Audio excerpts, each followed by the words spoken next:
And to that end, that you be not surprised, as the French were in Florida, by Melendez. Instructions to the Jamestown settlers written in 1606 to encourage them to settle upriver. This is the story of Fort Caroline, a French Protestant Huguenot dream wiped out by the reality of colonization, that it's always going to be a brutal, ugly business. But it was a warning for the English not to make the same mistake in Virginia. This video will be the first in a series exploring military history and military topics at Jamestown or affecting Jamestown, based on tours we give active duty military groups throughout the years. In the 16th century, France was affected by the economic reforms, agricultural change, religious upheaval, and social movements that challenged the rest of Western Europe at the time. It was an age of discovery. It was an age of new horizons. It was an age of thought that broke tradition. But before France looked outward, it had to look inward. New ideas, some of which were radical, were being proposed by John Calvin, a French theologian who was exiled in Switzerland for his radicalism, but he drew many of his countrymen to his cause through his writings. The Calvinists were anti-Roman Catholic, anti-hierarchical. Their form of Protestantism excited many who were middle class and urban artisans. They were often called Huguenots. And when a new king emerged in 1547, Henri II, he vowed to crush them.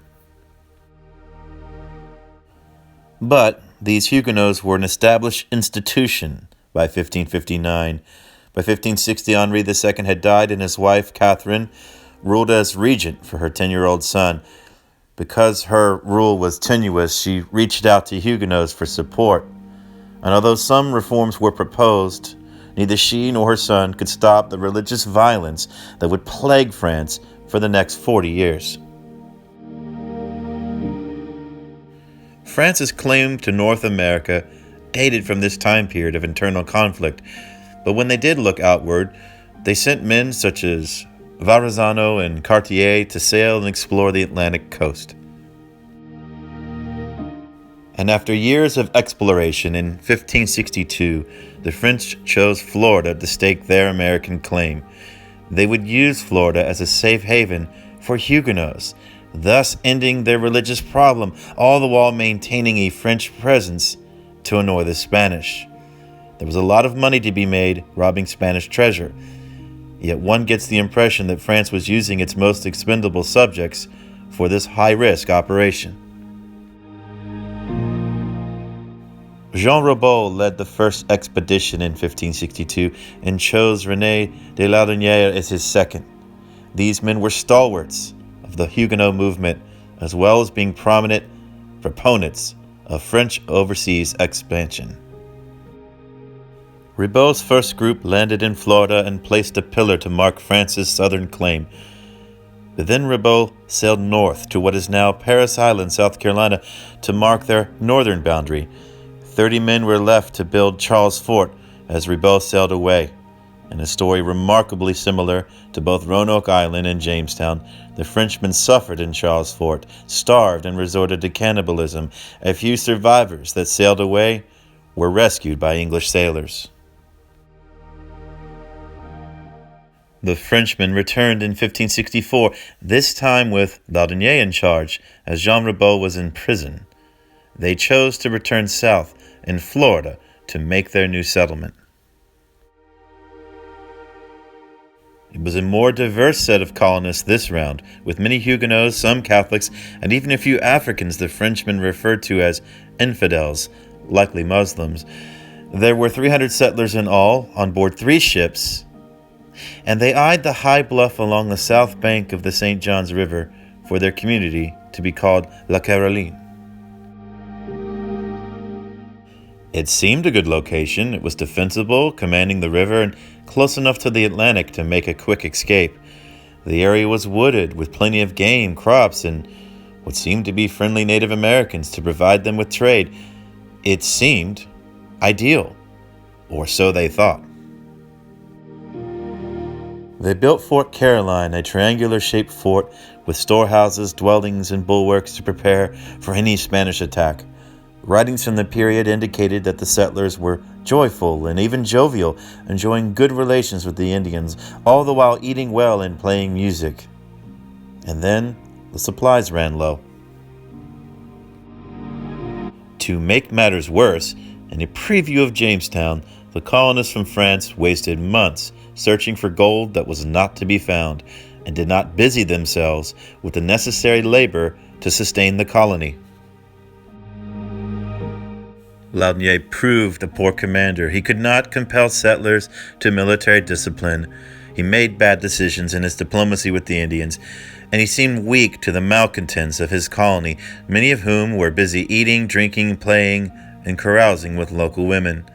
When supplies ran out and the good times ended, Laudonnière refused to allow the food reserves and excess chickens and livestock to be wasted.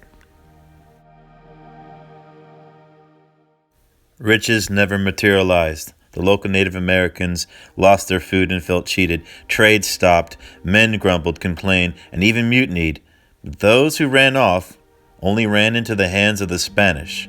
The colony was a total failure. Hope appeared in 1565 from the English when the privateer Sir John Hawkins traded food to the Frenchmen, offering them an extra ship and even to take the settlers back to France. Laudonnière took the ship and supplies, but steadfastly refused to abandon Florida. As for Hawkins, his price for the ship and food was most of the cannons at Fort Caroline. Still, there was optimism at Fort Caroline, but it was false hope. Spanish ships were already on their way to deal with the pesky, heretical colony of Frenchmen that dared settle Spanish Florida. There was another surprise waiting for the French at Fort Caroline. Jean Ribault, newly released from an English prison, reinforced Fort Caroline with soldiers and supplies and provided the badly needed discipline in the colony. But soon after, he took his ships to search out the Spanish fleet off the coast of Florida. Meanwhile, Pedro Menendez de Aviles, founder of St. Augustine, landed an army on the Florida mainland south of Fort Caroline. In a driving rain, the Spaniards marched overland to the back door of Fort Caroline and took the French defenders by complete surprise. Most of the French were massacred. About 50 women and children were taken prisoner. Only a few, including Laudonnière, escaped. As for Ribault's fleet, they ran into the same storm that plagued the Spanish attackers. Many of his ships and sailors were lost at sea. Those that ran aground on the beaches south of St. Augustine faced a gruesome fate. Menendez and his army located them and executed the so-called Lutherans as heretics on the 29th of September, 1565, St. Michael's Day. The place of their killing remains known as Matanzas Inlet, Matanza meaning slaughter. And that was where the French attempts to claim Florida died. They would later turn to the north, to Canada, but before then, they would attack St. Augustine the following year in retaliation for Caroline. The story of Fort Caroline shocked European sensibilities, even by the standards of violence in a Europe torn by religious division. The survivors were left to write their tales, and stories of Fort Caroline were translated into English by its great promoter of colonization, Richard Hakluyt, the man who wrote the instructions to the Jamestown settlers to settle upriver to avoid the fate of the French in Florida, to remember Fort Caroline. Thanks for watching.